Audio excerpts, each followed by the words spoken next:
এই মেয়েটাকে তোমাকে জড়ায় ধরলো কেন? বাবু কি বলতেছো তুমি?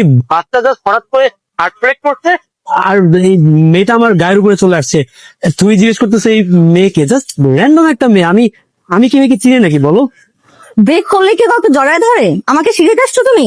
ও অফিসের নাম তো তুমি এগুলাই করে বেড়াও। শোনো তুমি কি বলতেছো এগুলা?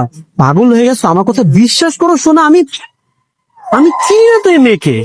আমি তোমার কোনো কথাই বিশ্বাস করবো না। তুমি আসলে একটা লুচ্চা, তোমার বুকের প্রবলেম আছে।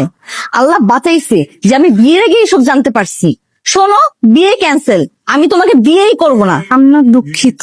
রাখেন আপনার দুঃখিত। আপনার একটা মেয়ে মানুষ না? আপনার গায়ের মধ্যে কোনো ব্যালেন্স নেই? গাড়ি ব্রেক করছে জন্য কি উড়ে এসে আমার গায়ের উপর পড়তে হবে? আর পড়ছেন ভালো কথা, একদম জয়া ধরতে হবে? আমি বুঝি না এগুলা। চাকরিজীবী ছেলে থেকে আপনাদের মাথা ঠিক থাকে না। আরে আমি তো আর ইচ্ছে করে আপনার গায়ের উপর যেয়ে পড়িনি।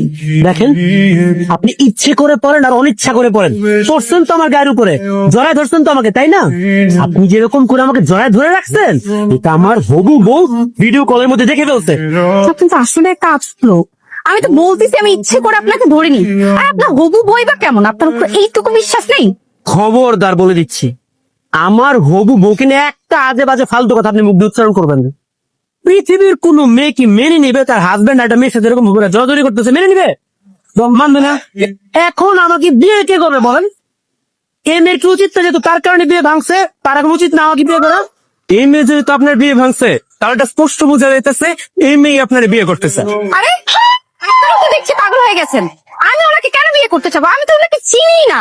আর আমি ওনার বিয়ে বা ভাঙতে যাবো কেন?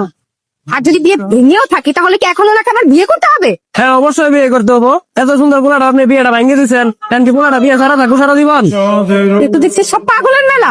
কাজী সাহেব আপনি দাঁড়ে দাঁড়ে কথা শুনতেছেন কেন? আপনি আর একটা মুহূর্ত নষ্ট করবেন না, আপনি বিয়ে পালানো শুরু করেন। আম্মা জান তো বাবার নাম কইতেছেন। আরে বাবার নাম লাগবে না, আপনি খালি কবুল বলেন 3 বার, বাইরে আমি দেখতেছি।